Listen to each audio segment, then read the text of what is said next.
Mr. Bill Brown. Big bad Leroy Brown. Big bad Bill Brown.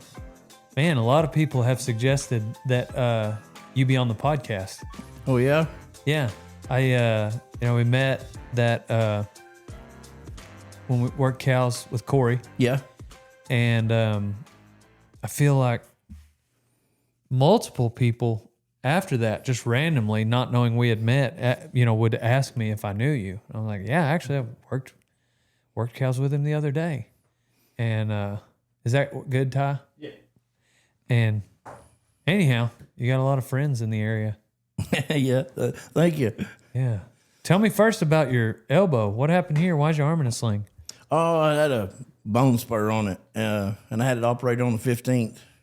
Had that bone spur cut out, and no big deal, but about 8 days later, I was helping Corey and them haul hay and haul hay. So, like, what were you doing? Little square bales. I was just driving the truck, really. I was hauling gotcha. those dry vans to them. I'd haul off a loaded one, bring them back an empty one, pretty much just driving the truck. I wasn't picking many bales up. I wouldn't put it past you. I couldn't use that arm much. I just used one hand if something was close. But anyway, it was hot that afternoon, and them boys about done and going to shut the doors on the trailer. And I just pushed it with my right hand without thinking, used my left one to latch it. And that trailer was a little crooked and it didn't latch. And then I tore my tricep tendon. Ooh. So I had to go back to Frisco down there and let them look at that. And they got that figured out. So they scheduled me a surgery for August the 5th where they go back in there and fix that. In the meantime, it kept hurting, and I kept telling them, it's still bothering me. And I guess about a week ago, Friday morning, I woke up about 12:45, and it's throbbing and got the swelling. And by about 4 o'clock in the morning, I thought, what the hell's being tough pay? I went ahead and took something, and it still kept swelling. And by Sunday evening, it got about 2.5 times bigger than my other arm. And I talked to the doctor's, one of the doctor's nurses down there, and they said, I better get back down there. So I just drove down there by myself. I figured they'd just give me a shot and a prescription or something, but ended up having an abscess in that incision and a staph infection. So they kept me till Friday. Golly. I was held hostage. Dang. Well, you told me you were having surgery, because we were going to do this last week, and you'd come to the buck out, and you said you were going to have another surgery. Mm-hmm. And then, but you were like, message me, I'll be around. And then I think it was a day and a half, 2 days later, I messaged, and you're like, well, I'm having surgery in the morning. I was like, dang, I didn't remember it being that quick. But that must have been what it was. Yeah, they went in there Monday morning and cut that abscess out and then went ahead and reattached my tricep tendon, got it all fixed at one time right there. We just had to speed things up. Yeah. Dang. I still had. You're on the mend now? Oh, yeah, I'm good now. I still have to take a few antibiotics, but I'm good. Just not supposed to use it. All that to your arm, and it made you start wearing a knee brace. Yeah, I've been trying to get my knee replaced, and something up top keeps breaking. We're going to put this surgery off because I got to have a different surgery. Yeah. I was supposed to have this done in January, and I blew out a disc in my back. The knee swelled up and wouldn't bend. I bent over to pick up some dozer ramps, throw them up, and I got crooked. It wouldn't bend. I thought, hell, I can do it anyway. And I did crooked, and then blew that disc out. So then I had that back surgery. And they made me wait so long after that before you can go to your knee surgery, So I was just fixing to get it all lined up again, and this elbow pops up. Golly. Basically, this series I call the Texas Cowpuncher series. It's Texas because it's my buddies and I live in Texas, so I welcome other states cowpunchers. But regardless, but I just love to hear people's story of cowboying. We get a lot of people reach out, and we name the Netflix show after just the overwhelming, I don't know, I get inundated with questions of how do I get started ranching? How do I get started rodeoing? And, having friends that are cowboys, I think other cowboys like to hear those stories. People that are aspiring to be cowboys like to hear those stories. And people just that might appreciate the lifestyle but have no desire to like those stories. And so that's where this all started.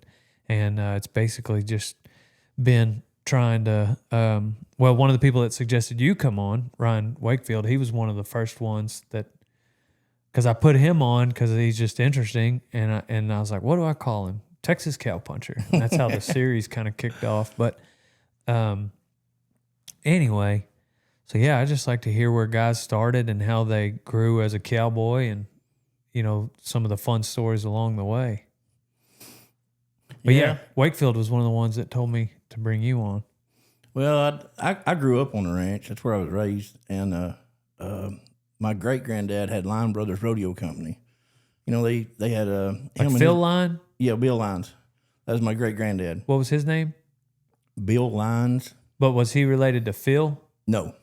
I think that's Phil Line. It's spelled different. Spelled different. Yes, sir. Okay. Gotcha. This is Lyons.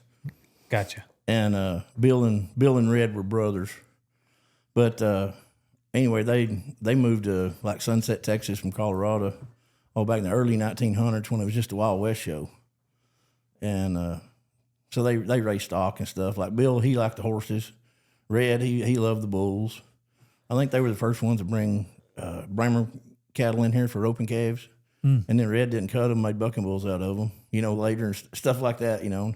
50s had a cold spell, and a bunch of them Bramers nearly froze to death or did freeze to death down on the Wichita River and stuff. Red had men working down there building fires for them and everything else, you know. And like to did old Reddy, and he felt so sorry about them bulls. He loved his bulls now. that thin skin in this hot West Texas weather. Yeah. And then when it got cold down there, yeah, when it got cold, they didn't have enough hair coming out of Florida, and you know, just the way they were made. Mm-hmm. And probably didn't have a good a feed programs we do now. You know, things is different, but these cold snaps still get you. But that lasted for about a month. Yes, sir. And so I'd already had a little experience doing some of that, you know, growing up. My dad was a good hand, and he taught me a lot growing up, and then kind of got kicked out or took off, branched out, you know, worked for other people and got started. And I really wanted rodeo. I rode saddle broncs for a little bit, but back then down here it was hard to find good horses, you know, to get on. Terry Walls had some good horses that we could practice on a little bit, you know, made the high school finals, won a go-round down there, but then got a little bit smart. I needed a coach, and I didn't have a very good coach. Just some guys, you know, that coached me along there, but rode a horse, won the second go, and they hadn't rode him all year. They didn't think I'd ride him. And he was bucking straight down the pen, and I turned around like a little smart butt and just waved at him to come get me. And meantime, while I was turning back around, he threw me to the rafters and run the pigeons off. And when I come back down, I was never too good about doing flips. I come right back down on my hands, and my rein hand, the only thing sticking out was my fingernails all across there. So when it come out to the finals, I tried to ride with my other hand, and that didn't work out too good. Gotcha. One of the few times my dad ever come down there and saw me, I got bucked off about 10 foot from him. He's sitting on the bottom row. I landed right there. I stood up, and I kind of walked over there to the fence. He said, what you done riding with your other hand? I said, I broke this one. I said, I didn't think I could hang on. He said, hell, kid, you can take anything for 8 seconds. Yeah. I wish he'd told me that sooner. Right. Yeah, switching hands in the bronc riding that's tough. And the one of the tough things about it is once you start, you get to where, like, if you're riding back, you just at schools, at those Sankey schools, that's what Lyle's like. Yeah, you can switch, but just don't make a habit out of it. You know, get you one, whichever hand is stronger. Like, go and start, and then get going down that trail. But Donnie, he is left-handed, and so he started riding broncs left-handed. You know, because your lifter is the most important thing, and then he went up to Dawson Hayes School in California. And they had him switch. And I saw Dawson that year at the NFR. And I was like, man, that's crazy how much better he rides with his right hand. And he was like, well, yeah, you know, a lot of right-handed guys ride with their right. I was like, no, it's crazy because he's left-handed. He was like, no, he's right. I was like, no. And we just went back and forth. But sometimes, you know, there's anomalies. Somebody like Donnie, but is left-handed, but rides broncs better with his right hand. I don't know what the magic is about it, but there's something to it. It's like watching Jim drag calves with being left-handed. It just looks all wrong. It does. Dallying and everything else. It does. Yeah, it does look It's just different. Yeah. It's just different. Yeah. But so what?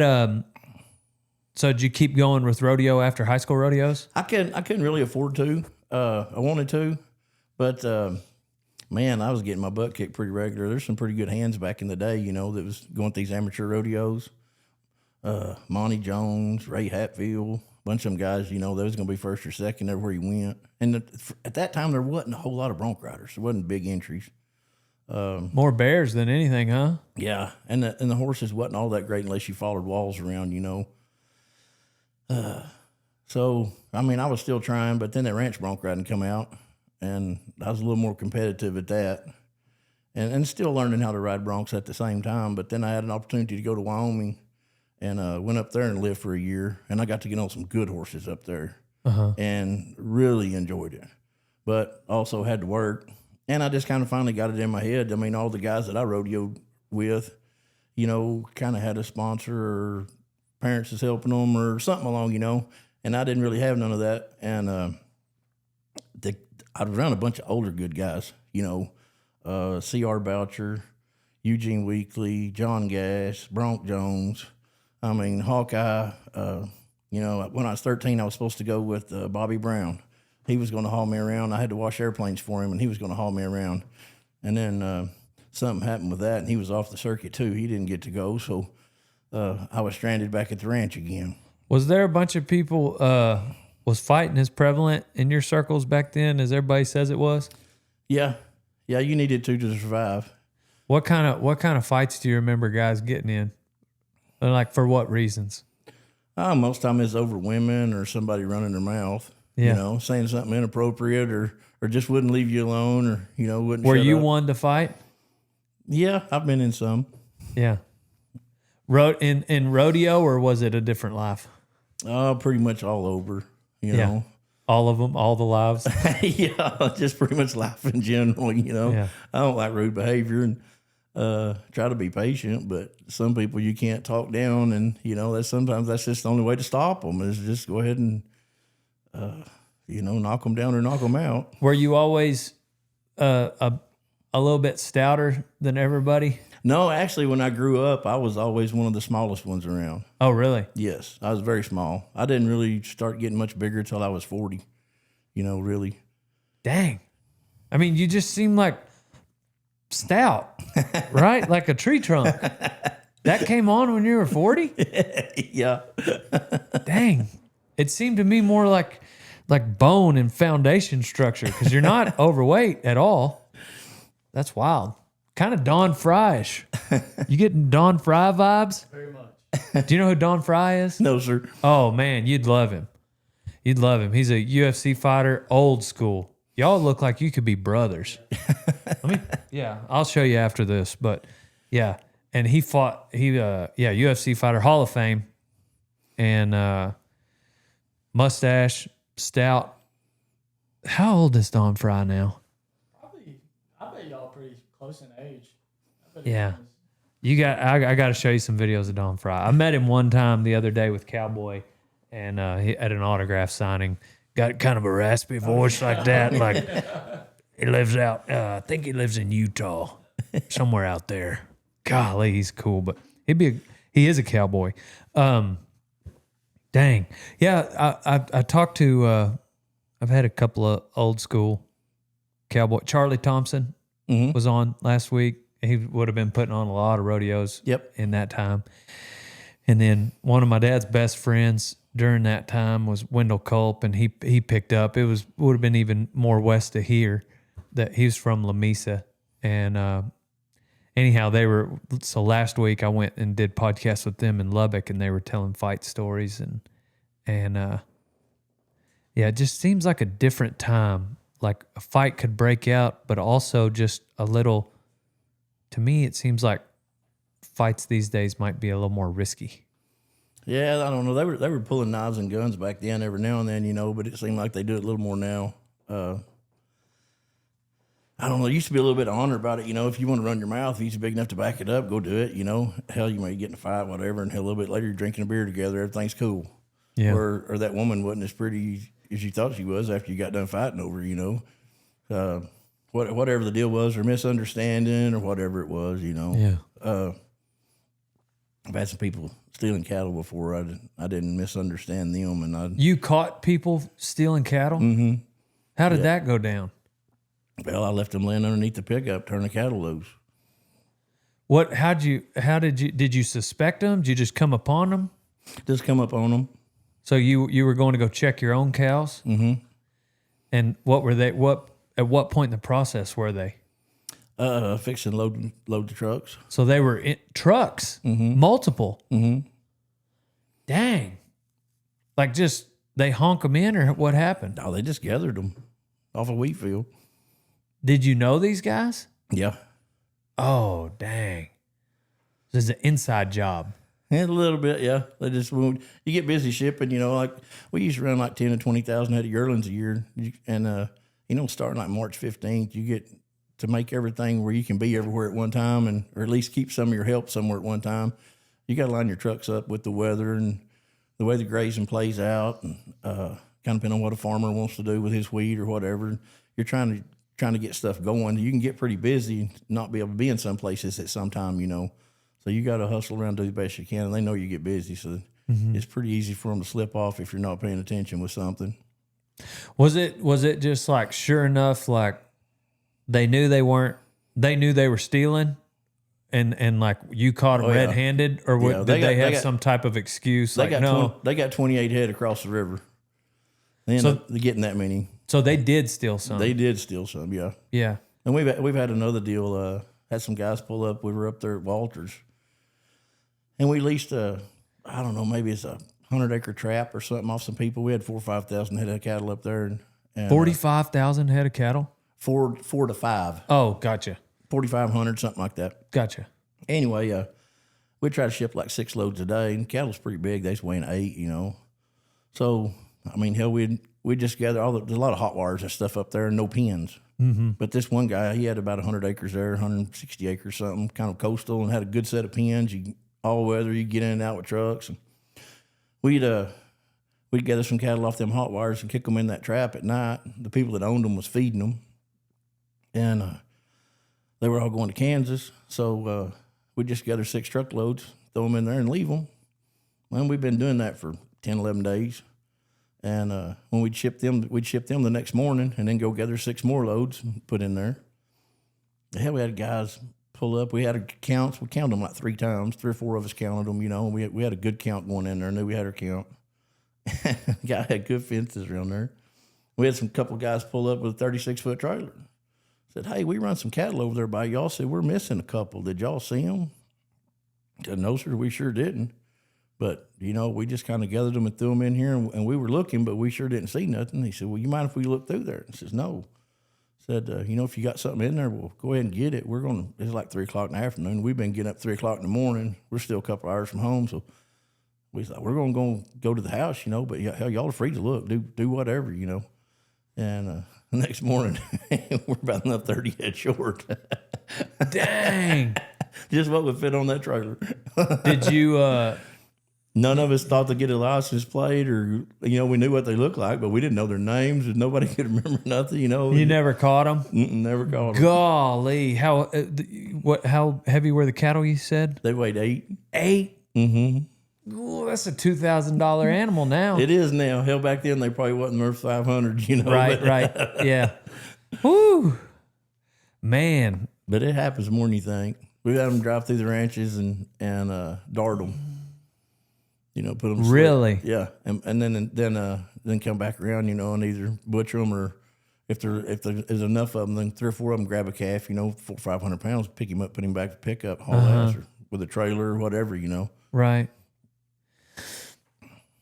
I just didn't. So I've heard of that. I spent better part of a decade down in East Texas. Went to school and ran around down there and ran a little place for company, but and I'd run into guys that had experienced it, because I mean, in East Texas, like, you can walk 14 feet and be completely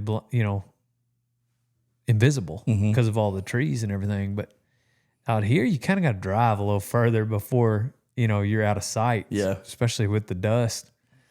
And so I didn't realize there were some people that had that much experience. It sounds like you got a few stories about it. Yeah, that's over a long time, but it Right. happens. Yeah, of course. But still, yeah, man, that God, that'd make me so mad pulling up on somebody. It's pretty hard to hold your temper back. How did the fight go down when you caught the guys with the trucks? They ended up under the truck. Yeah, I just left them laying there. Yeah. Turn the cattle out. You turned them out. Mm-hmm. Yeah, gotcha. So it had a truck pulled off. You said they got away with some over the river, or was that the 36-footers? Yeah, I found out later. No, I don't know where the 36-footers went. We knew they were just gone. But the guys that were under the trucks, they got one trailer out of there. Yeah, they did get a trailer out. Golly, yeah, that is some shifty business. Has it sounds like those are all yearling deals. Is that most of your cowboying through the days, or you do a lot with cow calf? I'm all cow calf now, except I wean my own calves, and I don't run any cattle for anybody else hardly anymore. I mean, I will a little bit some cows or something, but back then I took care of a bunch of peat bonds as cattle, Terry Walls as cattle, Robbie Thig Pen. We turn cattle loose for anybody, just on the game, care, whatever, partner with them, all kinds of different deals. You still live around Archer City? McGargle, yes sir. I'm 22 miles south. Not far from here, then. Correct. Is that where you've always been home based when you did all that I've been there since '89. business you're talking about? Okay. Yeah, they called me back from Wyoming, and I come back down there then. I'd been dating a girl, and I'd always worked for them for the Livingstons since Joe Harney was alive. He had to pick me up in Clay County and bring me up here for the summer or something. Mm-hmm. It was just a cow calf deal pretty much in Clay County. Wasn't nothing going on in the summer, but I'd come stay the summers with him. Hey, you get to rope, ride, and go places. And they had a lot of stuff. They had a lot of yearlings, and he drugged me around. I'd spend all summer with him. So I got to know them, and I was probably 10 the first time I come up here or down here. And anyway, as I got older, anytime you need something to do, you could always kind of come back around there. Ended up going to school in Seymour and dating a girl that was a daughter to one of them, a stepdaughter. And anyway, then I went to Wyoming. Well, the stepdaughter, her stepdad died, and her mother needed somebody to run a place, and they ended up hollering at me to come back from Wyoming. And so anyway, I did, and so I started running that, and that kind of killed my rodeo career. I had to be serious and take a real job. And yeah, how old were you then? 20, 21. And where was that place? Is that the one in McGargle? It was at Westover. Gotcha. It was between Westover and Seymour, or between McGargle and Seymour. Mm-hmm. So I run that place for that lady for about 10 years. And that was pretty much all yearlings. Okay. Yeah, that's pretty good yearling country right in there. Yeah. A lot of wheat. Yeah. Yeah, we I don't know. Yearlings come up on this podcast in the Texas Cow Puncher. Mm-hmm. So, it seems like everybody's done a stint in yearlings. And yeah, it's seasonal, but it seems like I've heard an average of like a good wheat crop comes around 1 out of 5 years. Oh, yeah. And I don't know if that's not just right on the money true. It's like this year, it was great, if you're grazing it, and then just no harvest, all the rain, at least in our county. And man, it's always something with wheat pasture cattle. Yeah, it's a good young man's game. I mean, everybody and a lot of them young guys, they want to do it to that. Everybody wants to be a cowboy till that cowboy crap starts. Mm-hmm. When you got to be married to them, and you have to start missing going to weddings and Thanksgiving and Christmas because you got sick cattle and stuff like that. Back then, if we had cattle sick, we didn't go, or if we did, I mean, you'd still have a horse and a trailer run by and eat Thanksgiving dinner real quick, and then you went right back out, or Christmas, opened some presents, and then got right back out. No matter what the weather is. Exactly. And it's funny back then. How some of them cattle didn't cost $300-400 a piece. And we wasn't making but about $50 a day. But care would be $2 a head a month or something, which seems crazy to some of these young guys now. But hell, it meant something to them people that owned them. And you hired them to take care of them, so you need to go do your job. Yes, sir. You know, you wasn't going to get it done in town. You wasn't going to get it done sitting in the house. Right. You know, and like me, the only way I got my start, and there's some other guys did the same thing. John Smith-Strala, them Richardson boys, Curtis Bass. I mean, we all got started taking care of yearlings, and that's just a job you're making about 50 cents an hour time it's all said and done. Mm-hmm. But if you were a good enough hand to ride a horse, you could make a horse while you're doing it. Yeah. And then you could sell the horse, and that's where your money was.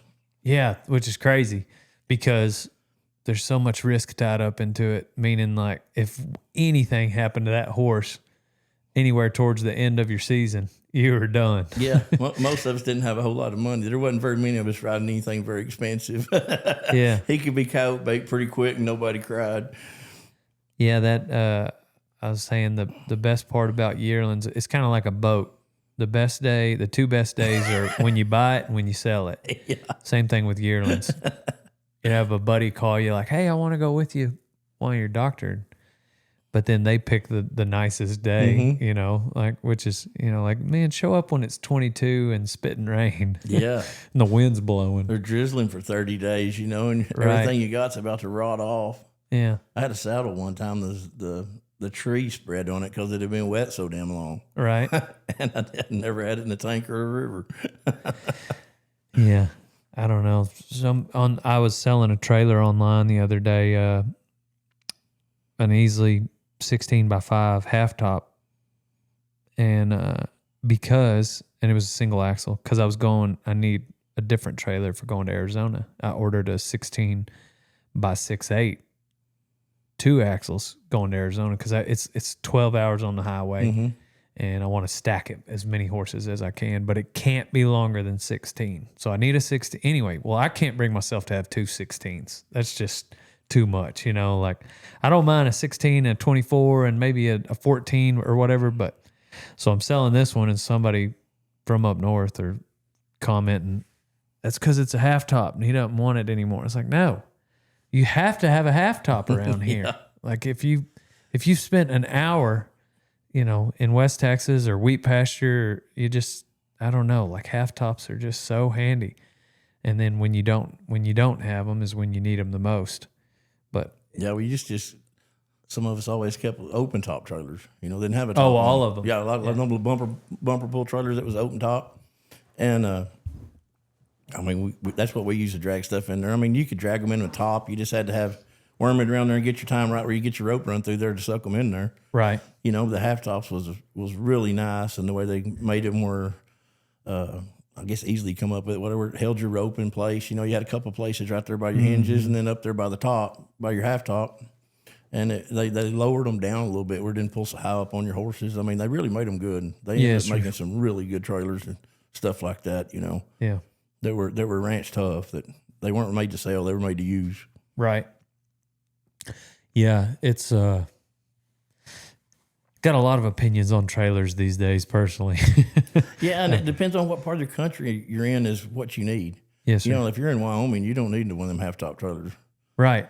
You know. Yeah, I've not ever ranched there. I really don't know. Well, it's. I mean, it's colder up there. You're going to have something you can seal them up with a little bit. You know, just because it gets so cold. Yeah, going down the highway. That's true. I didn't think about that. If it's February, March in Wyoming, going down the highway with a half top, that poor horse in the back. Yeah, it might be 30, 35 below, you know, and you're running 70. That would be miserable. Yeah. I didn't think about that. No. Yeah. We got days in January, February here where you might wear a T-shirt. Mm-hmm. I mean, there's plenty of days where you'd have on as many layers as you can, but there's some days where, you know, a half top is no problem in January.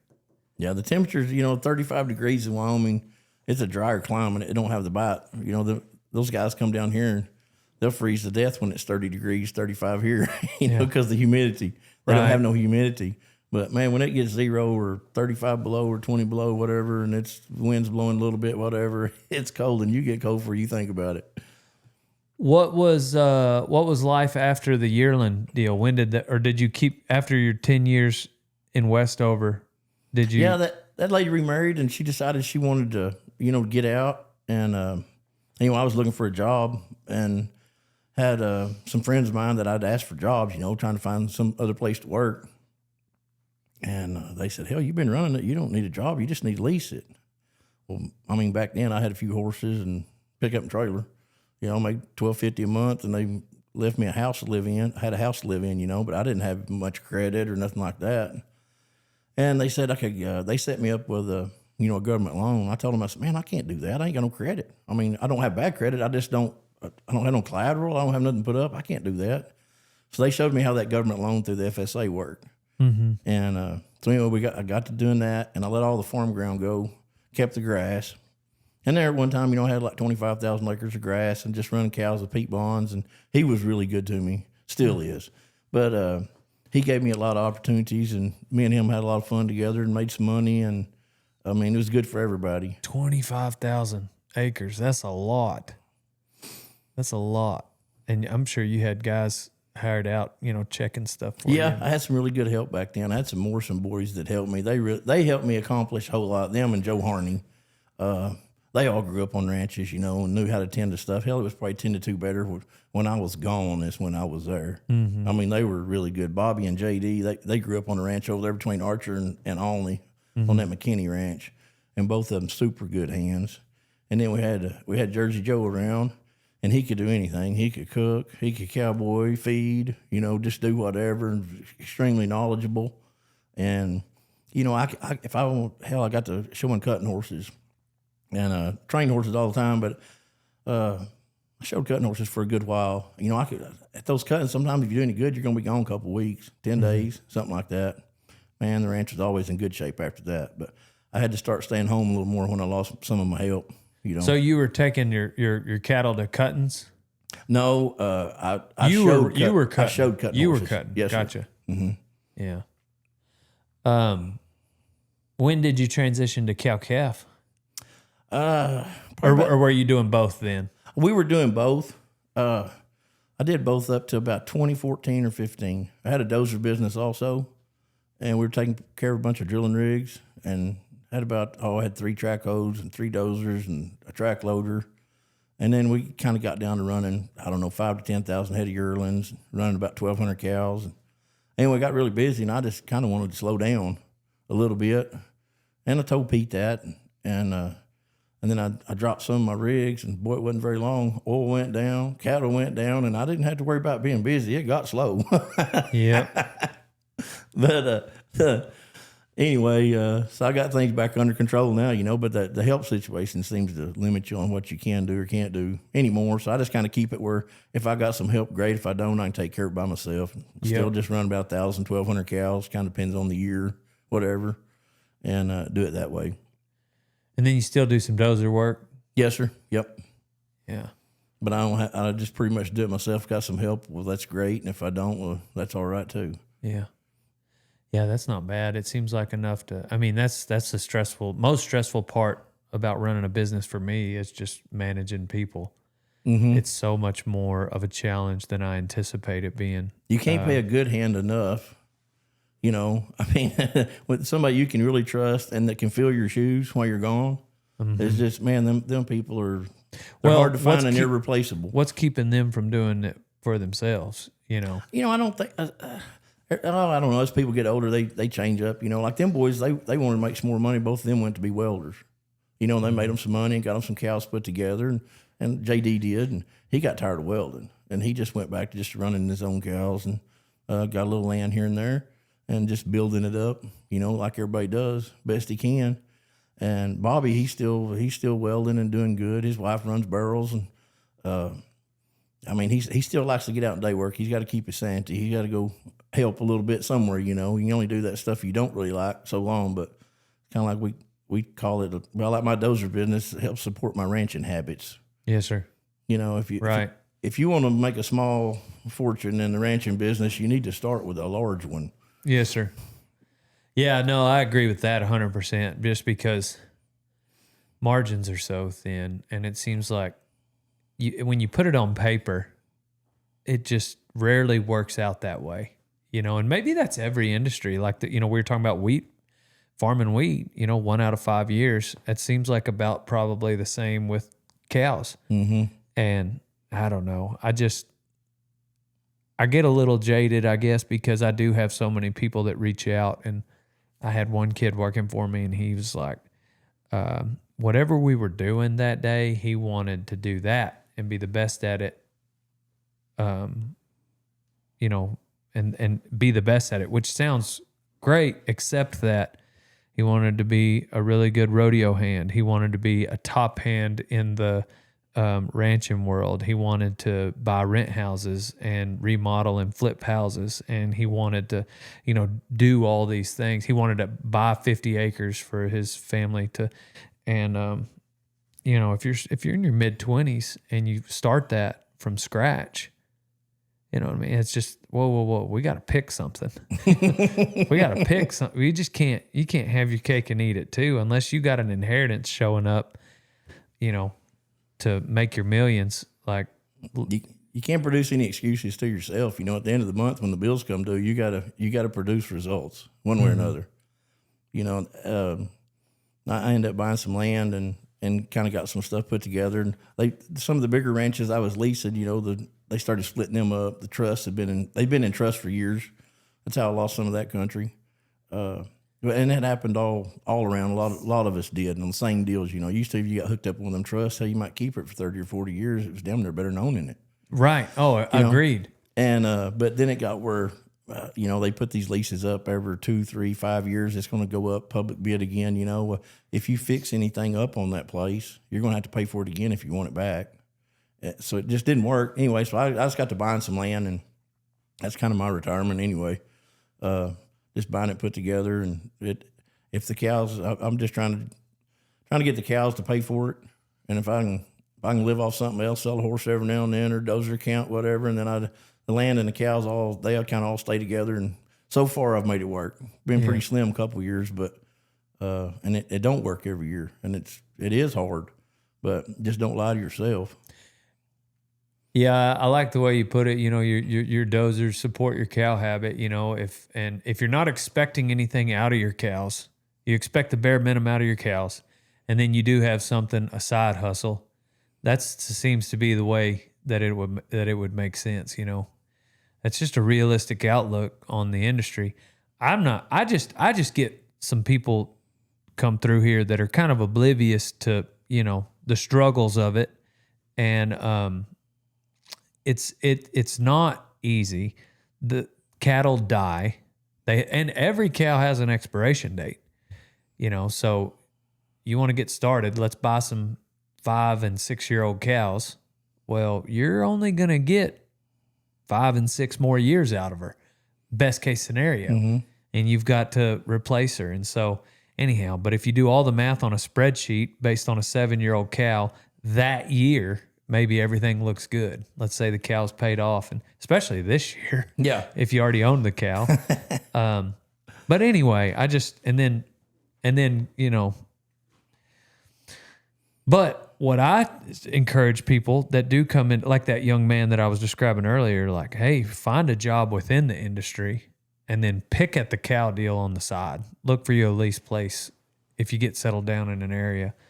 Because it's not easy to put together 25,000 acres of lease country. No, sir. You got to know a lot of people. I hope you're enjoying a ranch fuel as you're listening to this episode of Rodeo Time. Use code DALE on ranchfuel.com for 15% off, old son. Drink up and use code DALE on ranchfuel.com. Hey, old son, if you're not feeding every morning with a Can-Am side-by-side, then you ain't no cowboy. I got a Can-Am because I needed a reliable ranch rig that I could use every day because I don't know how to work on stuff like that. So I want something that's not going to break down ever. Get yourself a Can-Am, old son. It takes time. It takes a reputation. It takes, you know, not a lot of people want to hand their 1,000-acre, you know, granddad's farm over to a young 24-year-old who, you know, works for a YouTuber. Yeah. Somebody that didn't have a wife, no kids, and was, you know, pretty wild at the time. Right. You know, I mean, I sure wasn't What was your secret to putting together all that country? Just get up and go to work every day. Even when you don't know what to do, get up and go. But I'm saying the relationships of all the people, I guess there maybe was a domino effect. If they saw that you had 6 other leases. So maybe, but how did you approach those conversations of acquiring Lease Country, I guess, is what I'm asking. Most of them came to me. They Really? knew me, just they knew I didn't lie and I was honest, and I worked, and I could get the money. I didn't have it, but I could get it, and and I'd do what I told them I'd do, and I knew how to take care of stuff, and I really enjoy ranching. I like the lifestyle. It's a great way to live. It's not a good living money wise, but it's a great way to live. I love the way you put that. And I like it. I don't have to go to town. I don't have to take a vacation. Hell, if I want something different to do, I'll go hunting, I'll go fishing, I'll go trot around. You'll see something you hadn't seen. Go at night, go early in the morning, go at noon. There's something different all the time. It's not the same if you know what to look for. And you come into all kinds of stuff, So you're I really lived it and enjoyed it, and still do. so you were running the place for a lady for 10 years, and then if I understood your story correctly, you leased that one first. So when Yes. she got tired of it, and then you leased that. And from I her. had put some leases together for her for the ranch. 'Cause Okay. I rode for the brand, and I did that. So then I got to pick them up. I had the opportunity to pick them up when she decided to quit. So that would be. I mean that sounds like a realistic situation. And you see, know, you go stay in an area for 10 years, and then maybe you're lucky enough to have a shot. And what was so valuable about it was I got educated on her money. And trust me, I made some mistakes and got into some traps that were Man. bad. What a great outlook. But I mean, I didn't go to college, but I paid for my education, but Or she did. yeah, she paid for a good bit of it because I got to learn a whole lot using her money, and so that, to me, that gave me a step up when I went in business for myself. What an excellent perspective. Yeah, I think sometimes you get in a situation like that. The only real downside is if you don't learn from it. So in that decade of running stuff for her, you did learn from it. And then when you got the opportunity to lease it back, there's probably a lot of things that you had a very quick answer to, whether it was yes or no, because you knew that would lead to I knew how losing much money. it cost us to operate. I knew how much time it would take. I knew what kind of traps you could get in when you got into a trade. So it made it faster for me to make a decision. Made it faster for you to make a decision. Yes. So an opportunity comes up, you're like, nope, can't do that because of these things. Or yes, let's do that because of these things. Man, that's awesome. Yeah, I got into a deal with her money. This is a 4-inch, and it was a big one. I had 5,000. I run across a deal where I get 5,000 head of ranch calves out of Florida, and my place is built that way to handle this just because of them. They were a really good deal. These calves. I mean, they're straight off the cows. It took them 8 or 9, 10 hours to get them sorted and weighed and everything else. You got a heck of a shrink on them when you got them here. I mean, I could give them a drink of water, and they would weigh more than what I paid for them down there. The health was good on them, but they were wild. I mean, really wild. I mean, we didn't have anything. I don't guess we ever doctored one. You might have some get nervous, buckle on you or something, where they just ankles give out on them. We done that a couple of years, made some money on them. Well, I wasn't sure if I wanted to play the board all the time or not. I really never did like it that much, and wasn't very educated on it, and I wasn't comfortable with it, to put it that way. Mm-hmm. And I'd contracted some cattle really early, a time or two, and then, With her? yeah, on her cattle, yes. Mm-hmm. And then, hell, by the time I got ready to sell them, they were $10, 100 more. And I took we made a little money, but we could have made more if I hadn't. So I was always looking back at trying to make the smartest deal, figure out. One year the wheat didn't come as fast as I needed to, and ended up having to scramble around, and had some contract and had to scramble around, put them on somebody else somewhere else to run them on their wheat, just so get them off grass, where I could make them weigh what they're supposed to. Just to fill the contract. But this third year, I had, I thought I had everything. I think I'm getting things figured out. I had 5,000 head of those Floridas. And when it come May, I had doubled their weight, and they would not bring back what they cost. Wow. And that's the hardest I have ever worked in my life. Not to hire anybody else or spend any more money because I knew I'd already lost $2 million or something. I mean, it was a huge amount. I'd lost the farming, the cattle were losing money, interest, medicine. Oh, it was terrible. So what did you change moving forward? Well, I kind of finally got lucky and got out of it. Just like on ship, when we got ready to ship some of them cattle, I had to move about 1,200 of them across a county road and out of a field across a county road, and it was 4 or 5 miles across there. And I trotted around there about 4 o'clock that morning and dropped off 7 horses, and I gathered them all by myself, got them kicked across there. And I scattered them horses out, 3/4 of a mile apart. I just swap horses on them. Finally, I don't know, it was about 5 or 6 that afternoon. I got them to the shipping grounds where I could hire enough help to get them shipped. But long story short, end up getting some refinancing for another 130, 40 days, something like that with the bank. And sent them to Santana, Kansas and fed them and made all that money back plus $30 a head. Dang. So I ended up just being damn lucky. Yes, sir. Yeah. But that was on her dime also? That was on her dime. So I taught how to get it, but it was like it was my money to me. I didn't want to break the lady. For my sure. God, it felt terrible. Yeah, I mean, eventually, if you lose enough of her money, you both lose money because you're going to lose a job. Exactly. Right? No, I get it. Yeah. Anyway, it's just a crazy, neat deal where you had a great perspective on a learning opportunity. And then when the chance came up a decade later, after working for her for a decade, you got to apply it to your own situation. Mm-hmm. Yeah, I even called my dad up one time. We don't always get along all that great, but I called him up, and told him the situation, and he'd been in some binds like that before, and he was just sitting there listening on the phone. I said, man, I just feel like getting drunk. Back then, I didn't even drink all that much, not working. We went to a rodeo or something, I would, but I didn't drink none around the ranch much. And I said, man, I just feel like getting drunk. And I was quiet. He was quiet. Finally, he starts talking. He said, well, you can try that, kid, if you want to. He said, I stayed drunk for 10 years, but when I sobered up, I still had the same problems. Yeah. I said, well, I'll just get up and go back to work then. It's just, I guess, I don't want to sound negative. Earlier when I was bringing up one of the guys that worked for me, I guess I do get a lot of people naive to the lifestyle and oblivious. I hate to use the word ignorant, but they've never been in this and in this situation. And hard work, I'm finding out, the way people define hard work is different. When you go to different areas, when you go to different just society, ecosystems, pockets of people, whether it's location based or industry based, there's just people out there that define hard work differently.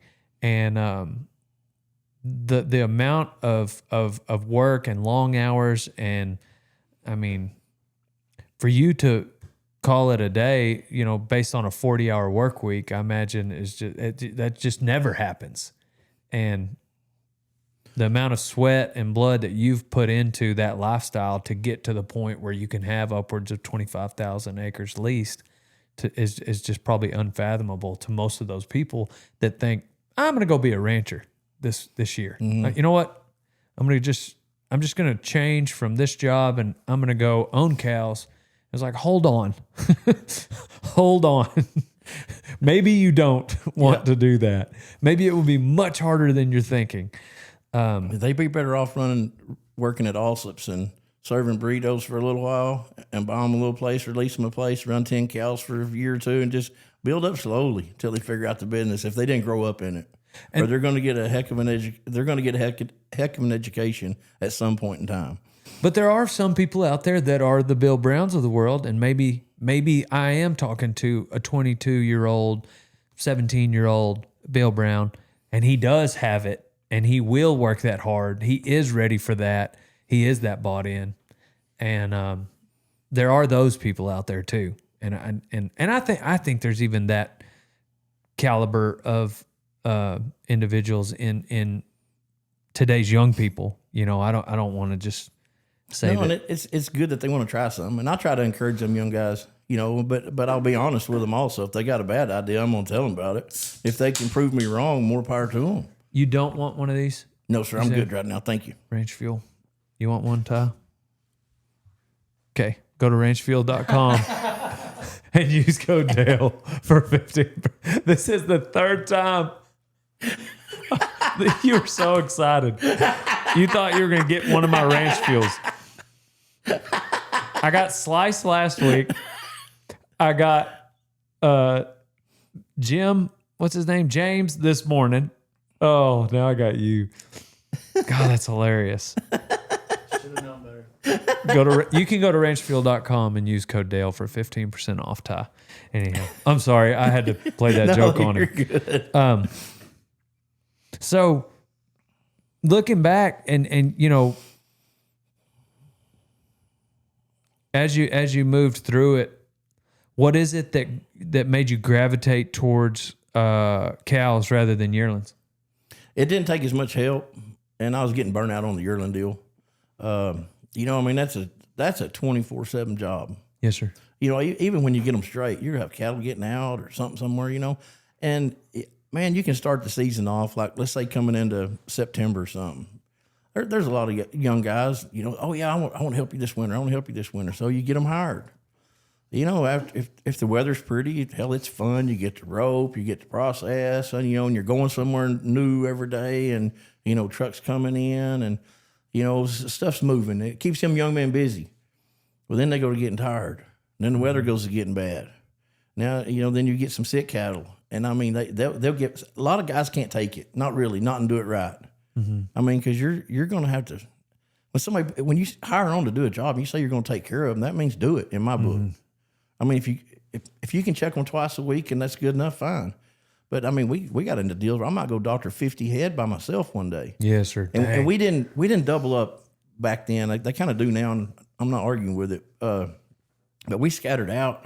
You parked your pickup somewhere. I mean, I'd park my pickup. Might be 3 or 4 hours before I got back to it. A lot of our country's pretty close. I didn't drive from field to field. You just went to this field, lope across there to the next one, or, you know, take a couple horses over and drop one off somewhere. Hell, he can be grazing in a set of pens somewhere or something. One wear out, just get another one and go on.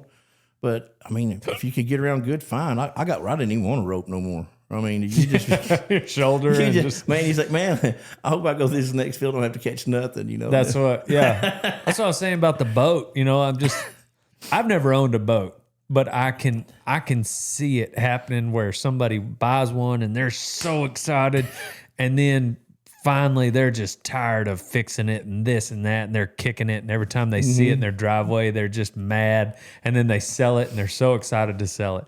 And somebody told me that about a boat. It's like the best day is when you buy it, and the next best day is when you sell it. And I was like, man, that is just like yearlings. And the first time when I moved here, that's what moved me to this part of the world. I was working for my brother-in-law, and I was rodeoing with Cole Hatfield. Do you know Cole? Yes, sir. I knew his daddy. His daddy lived with us. His dad worked for my dad, Reggie. Really? Yes, sir. Yeah. That's what Cole told me. He was like, man, you love it. You're going to love it at the beginning. And then you're going to be, and I was like, all right, whatever. I'm positive and got a good attitude. And man, he was so right. And there's very few guys that can really stay hooked and do it. But what got me on my feet was, I mean, I had some really good hands, good friends, and it wasn't always who you thought it was going to be. Some of the guys that I thought would be really good weren't. And then some of the guys that I didn't think could make it were. That's interesting. Yeah. I had a little guy, Travis Weiniger. I didn't know him very well. We'd flank some calves together, and branding calves, you know, around a little bit. He was day working. He's a little bitty guy. And, man, I got in mind, needing some help. And we had some, I don't know, 4 1/4 weight cattle or whatever. Man, this little guy, he was pretty good hand horseback. Damn, he didn't weigh 90 pounds. Mm-hmm. You know, I'm thinking, ain't no way he's going to be able to doctor something by himself. And I'd help him a little bit, you know, whatever. Finally, we get to splitting up and having to go different ways. Man, he was as good as anybody. Yeah. Yeah. It's He crazy. might be complaining about it when he got back, but he showed up every day and he did it. It's crazy when he was a good hand. people come on the scene and surprise you like that. We Yeah. were talking about that the other He, day. he wasn't big enough for nothing. My saddle blankets weighed more than he did, and he could Yeah. still get the job done. You know, I got had another guy, John Smastrala. He's a hair older than me. He's probably been helping me for 40 years, and just a solid, steady man. Can do anything, and always there when you need him. You know, always they show up to help you do whatever you want to do. They're not fingering their phones. You know, they're not back there grabbing. They're paying attention. You know, you say, well, listen, we're going to get this pasture. We're going to hold them up down here. We may cut the bulls out, and we'll get them out of the way. We'll cut some dries out, and then we're going to pin the rest of them and sort the cows off the calves. And we're going to brand the calves. Hell, sometimes them guys, they don't hear a word you say. You know, and when I grew up, you know, you didn't holler at nobody. You wasn't supposed to. A lot of them old guys, them old heads, they just look at you, especially if you was a fuzzy. You know, they just looked at you. They didn't say a whole lot. what do you mean a fuzzy? A young man that can't grow whiskers yet. He's just fuzzy. Gotcha. Okay. Yep. I knew that. It was for Ty. Ty didn't know. But that's what they called us, was fuzzies. But them old guys could just look at you, and I could read their minds. I knew Right. whether we did wrong or not, and He's mad. Yes, I'm staying on this side of the herd. Right. Yeah. They'd catch you somehow, though. You know, it may be around the trailer, around the brush, whatever. They take your little butt somewhere. Is that how you were, or did you like to yell at them? I started off that way, and then it got where it seemed like they didn't pay attention to the looks very good. And then I got to hollering a little bit too much. And my dad talked to me one time and kind of lined me out on that too. He said I'd hollered at some guys down there while we was working, and they wasn't figuring out what was going on. And he got me over there to the side, and he said, "Hey," he said, "you need to tone that down a little bit." He said, "You're not wrong." But he said, "Some people cannot read a cow. They're not seeing the same thing you're seeing." And he said, "You can holler and scream all you want to, but they're not looking at what you're seeing." And he said, "They may never." And of course, I was mad. I don't know, whatever. It took me a little bit to think about that. And then I finally realized later on what he was telling me. Right. And he is exactly right. Yeah. You know, so you try to, I don't know, I probably still slip a little bit and holler more than I need to every now and then. But really, the people I work with anymore, you don't have to say too much. I mean, they pretty much know what's going on. We got some new guys come around every now and then, a little bit of grab, but it ain't too bad. You know, if you run a good place, and running a crew of men is kind of an art too, because you know, ain't everybody in a good mood every day. Somebody might be hungover, or somebody might have had a fight with their wife, or they're down about something. You know, so everybody shows up in different moods, and it's kind of an art to get everybody to work together and keep them going at the same time, and treat everybody with respect. But you know, if you're going to be a boss and you're going to run a place, you're going to have to take somebody's ass if they screw up also.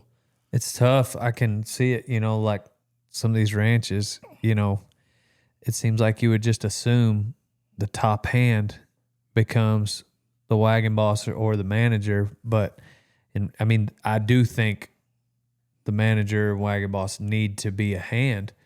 But sometimes the guy that can make the horse and, you know, rope the cow the best may not be the best manager of people. Exactly. And yeah, that to me, that all I'm saying is that it seems to be a tough thing to hire for, and it would be a tough position to be in. You know, if you're able to make the nicest horse, and you're the handiest with a loop, like sometimes people are just going to expect you to be the boss, and that may not be the case. Yeah, and there's a difference between a horseman, a cowman, and a manager. But the big difference is what you're kind of starting to talk about is the owners of the ranch. There's a big gap between owners and employees. You know, and the owners want to do the right thing. But if you're not out there all the time, they really don't know everybody that well. And let's say you've got two people trying to get a ranch manager job. Well, one of them is really good at. Another one's out there doing his job and trying to come back and visit when he can. Yeah. Well, the one that's out there doing his job would really be the best one.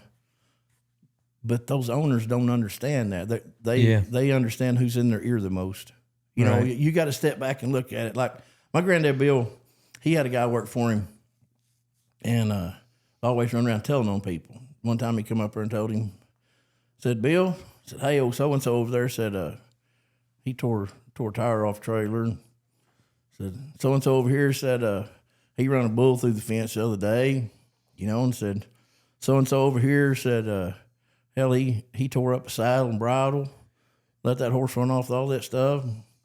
And so-and-so over there said, hell, the barn door's hanging off. And said he broke a shovel handle, you know, just kind of crap like that, kind of run around telling everybody on the ranch. Granddad Bill, they said, sat there and listened to him till he got done.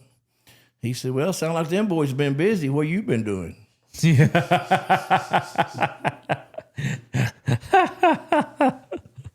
Oh, that's good. Yeah, that's exactly right. Yeah. Yeah, I think that there's a secret to it. I have not figured it out, but you know, I do think no matter what, that just hard work and humility, those two things. But don't get so muscle headed that you're working and not thinking. You need to be thinking. Mm-hmm. I mean, you kind of got to pay attention to the situation you're in. You got to add and subtract good, and you know, don't lie to yourself. Mm-hmm. And it's like training horses or riding broncs or bulls or whatever. You know, sometimes the hardest thing that somebody that's having a little bit of success can take is have one of their friends or peers come up to them and say, "Hey, man, that ain't right. You're doing that all wrong." You know what? The first thing wants to make you mad. Think, what the hell's wrong with you? You know, Right. But I'm not telling you to listen to everybody that comes along, but if it's somebody that's won more money than you have, or he's one of your peers or whatever, you better stop and think about what he's saying, or go back and watch some tapes of yourself. Well, You'll be doing some things you really don't realize you're doing sometimes, and it can cost you some money later. I agree with you. I think that's the humility thing. You know, a lot of us cowboys have huge egos, and it's hard for us to ever receive instruction. But, Yeah. I mean, like when I started showing cutters, Matt Gaines is on me all the time, and he about gave up on me.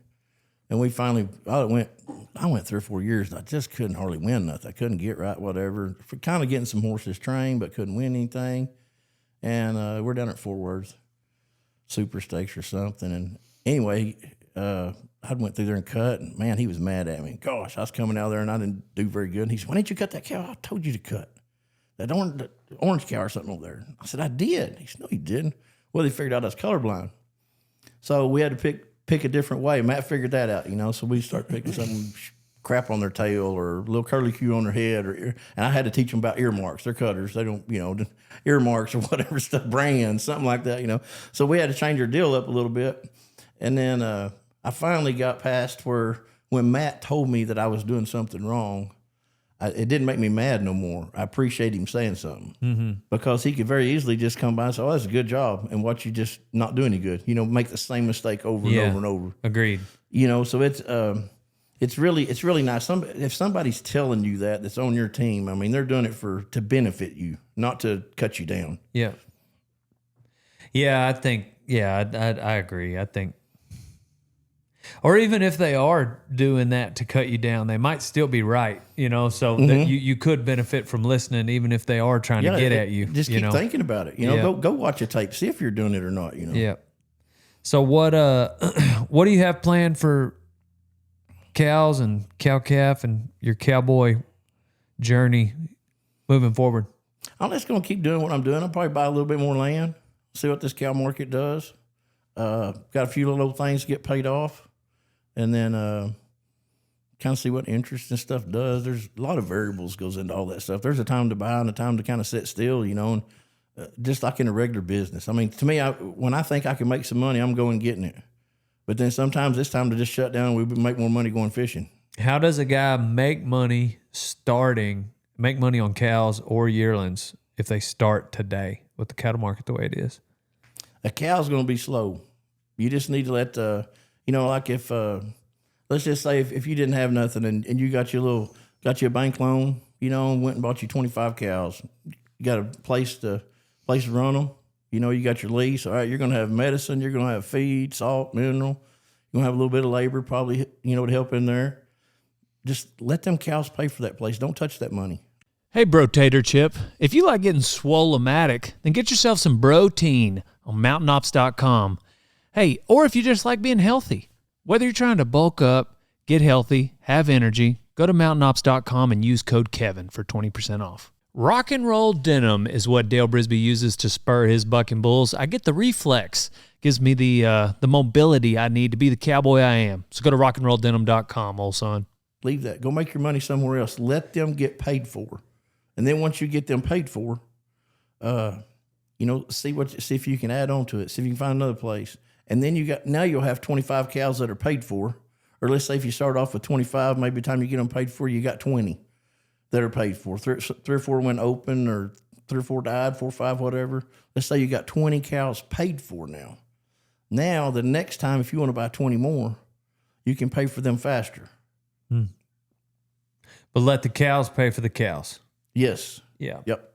And if you don't throw money at them just to, if you sell a horse, sell a horse for $20,000, $30,000 over here, you don't need all that money. He'll throw a bunch of money at them cows, just shut down some interest. But once you can get something paid for, then it makes it easier to get some more. That's how I bought land. I had 300 cows paid for. And so they make the land payments. It was cheaper back then. It's went up a bunch now, but they still pay for it. And that's what I think makes it possible. I think it's hard for a cow to make a payment on herself and the land. I think that if you can take that pressure off of her by she's paid off. Yeah. Then she can help you with the land payment. Yeah. Let's just say, I don't know, if you give $15 an acre for a grass lease, let's say it takes you $10 an acre. You got $150 a cow right there just on grass. If you're going to buy that piece of land, your grass, might be $300 or $400 a cow. Mm-hmm. It's very tough to buy. You can't pay for both at the same time. You can't pay for the cows and the land at the same time. Right. You're going to have one or the other paid for. With the cows. Yes. Right. Yeah. You got 2 banknotes running, and you're going to need to run a dozer or something. Exactly. Yes, sir. Agreed. That to me, that is the kicker of all of it. And my dad said it as a kid. I didn't know what he was talking about. I hear him now. He said, cows can't make the land payment. But he meant and their own payment. Correct. And, in your situation, cows can help with the land payment if the cows are paid off. But regardless, and I think that encompasses the lesson that comes with, a 22-year-old who's walking into the industry and they want to get started. Like, let's get some things straight. Mm-hmm. It's going to be much harder work than you're anticipating. There's going to be days that are not fun, and you still got to be out there. It's 22 degrees, spitting rain, maybe even on Christmas or Thanksgiving. And then get the cows paid off before you expect to take any money out of the cows. And don't spend it before you get it. Yes, sir. And don't spend it before you get it. Just because you think they're going to bring something. Yeah. And then if you can put a check mark by all of those lessons, I think you might be on your way to. I'd add one more thing to that too. And don't worry about what you look like. A lot of them guys now, they're younger guys and I appreciate being classy, whatever.